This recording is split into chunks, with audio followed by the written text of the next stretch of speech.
If you are doing crazy intense workouts like superset, giant set, drop sets, short rest between sets, your heart rate is completely elevated, you're kind of tapping into, you could easily call it aerobic exercise for a full hour. It's balls to the wall, gunning it, like some of these classes they have for people where it's like, not like a CrossFit, but like a strongman where they're doing medleys and they're doing sled pulls and they're doing farmer's carry and sandbag carries, then that's a different ballgame.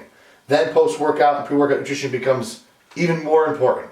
And the type of carbs become more important in that case. Again, if you're just doing arms and you're doing back and your standard bodybuilding workout, it's less important, okay? Let's go into types of carbs, okay? So types of carbs, you're like, well, what do I eat before I work out? Ideally, you don't want to eat something that's very high fiber, hard to digest, very, very high in fructose, because your stomach might get bloated, gassy, you'd be distended when you're training, exert yourself, you might get upset stomach. So generally, timing, you want to wait hour and a half before you train. If it's an impact sport like football, you actually want to wait 3 hours, because if you have food in your stomach and you get impact and it bursts, you get into trouble. But we're not talking about that at that point. It's irrelevant information here. So the types of carbs pre and post does matter. You always don't want super simple carbs pre-workout. Sometimes people eat an hour and a half before and it's very simple, not much fat, say just a protein, say white rice. They might get a sudden increase in insulin response, a high blood sugar, and then crash out and feel crappy in the middle of the workout.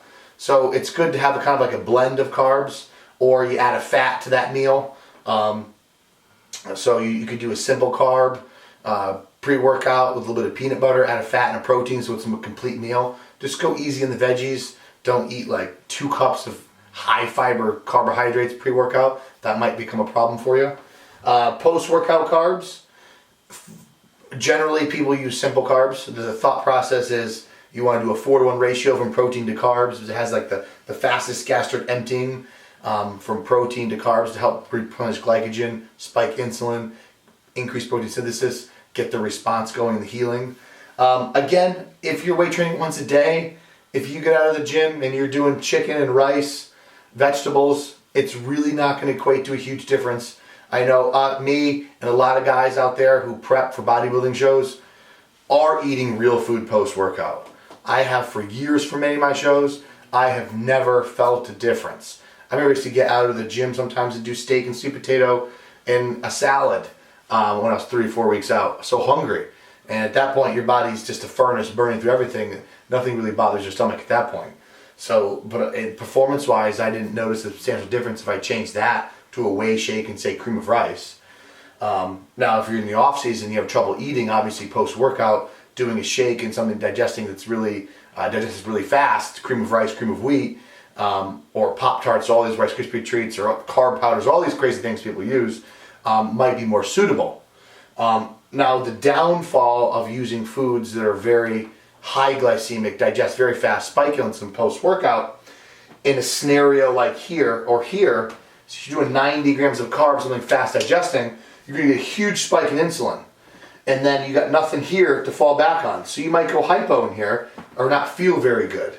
Spikes in insulin above and beyond what your body needs to store glycogen, because your body can't saturate the glycogen stores in an hour and a half. It doesn't work that way. You're going to store fat. So in theory, if this is a high glycemic carbs, you have a chance of storing fat here, even if this is the baseline diet, because insulin's spiking so hard and fast to lower the blood sugar. Having a blend of carbs, if this was simple and complex, probably better focus. This scenario probably had the least benefit. I mean, even if this was simple carbs, this probably had the least chance of storing fat, and this had the second least chance. Again, these are in theory. I'm trying to educate you guys. This is not all set in stone. Obviously, there's a lot of variables at stake that can change here. Body type. So I'm not going to get into everything. Just kind of some good knowledge that you guys can try to get a better understanding of this, because there's so many people who do different things, and people are like, well, which is right? It's really which is right for you in the situation, that body type, which gets a lot more complex than that. So some of the things that people use post-workout: oats, obviously incredibly low glycemic. Blood sugars are digesting very slow. I like to eat food sometimes Most of the time post-workout, if I generally don't feel hungry and I'm having appetite issues, that's when I'll bring in simpler carbs. Or if I'm in a hurry, carb powders are always great. Carbo Plus is maltodextrin.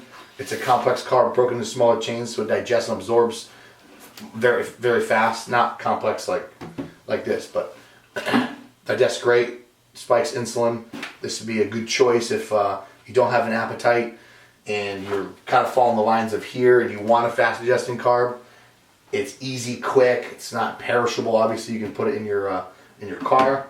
And other things you can do that are very simple and easy if you want to munch on things is these rice cakes are pretty good and make different flavors. This company is a good company, doesn't use any artificial crap or weird sugar stuff. These are pretty good. The rice cakes, it's just rice, so it's non-gas forming in the GI, and people who like to munch on things that are crunchy, that's the time to do it. People can use cereals, grits, cream of wheat, and obviously everybody knows cream of rice because everybody's afraid of gluten in bodybuilding. I think everybody's going to die if you eat gluten. Everybody's got an allergy. Cream of rice is good. Generally tip when you make it, sprinkle a little salt on it. Makes it much more tastier because it does not very flavorful. Cream of wheat much more flavorful. But these are some carb options you guys can play around with. Some ideas what I like to do is I will do a couple rice cakes, some cream of rice. I might add a little bit of peanut butter, nut butter into the cream of rice, sprinkle a little salt, maybe half of a banana or blueberries to get some antioxidants in there to help free radical damage from the intense exercise. That's a good little balanced meal. You can do even oats and a ripe banana or add a little bit jelly or a little bit of honey. Do a post-workout meal with your shake. As I mentioned before, you could just do a couple scoops of this into your whey isolate post-workout. Grits, same thing as cream of wheat, rice. Add a fruit, a nut butter, a little cinnamon, and same thing with cream of wheat. So these are all options here. Now again, guys, this is there's a lot of factors involved on what you need to do pre and post workout, what types of carbs you need to use, the layout of the carbs. None of these are wrong.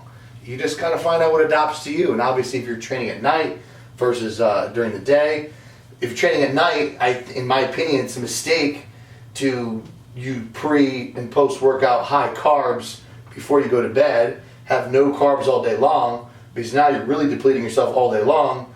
And then having a bolus of carbs pre-workout and post-workout, then going right to bed, you might disrupt sleep. You might not feel very good. In that case, if you're training at night, this would be more suitable, and this would probably be even better, because you do want to control fat gain. And again, guys, you can start with one thing, run it for a couple of weeks, and make changes based on what you're doing, and make small changes. Like, for example, today, in closing, today I do carbs pre and post, and the rest of the day the carbs fizzle out. So I'll do 60-60 pre, 60 post, and then 30-30, and then 0 rest of the day. Mostly fats after that. So the last 2 days I bumped up to 90-90, and then 30-30, the rest 0.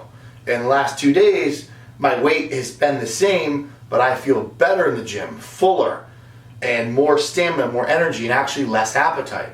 So I'm going to run that for a full week and see what my body weight does. Based on that, then I'll make some more changes. So based on my look, I didn't get any smoother, weight didn't change, but I felt better, more pumps, more energy in the gym. Step in the right direction. And then move forward. People are in the mistake of putting too much all at once. And when they do that, you run into problems. You get fat, you get chubby, you get spikes in blood sugar. Your body doesn't do well with crazy extreme changes. So guys, I hope that helps. Gives you some knowledge. I kind of talked for a while, and it's a lot of information, so watch it a couple of times. And if you guys have any questions, let me know.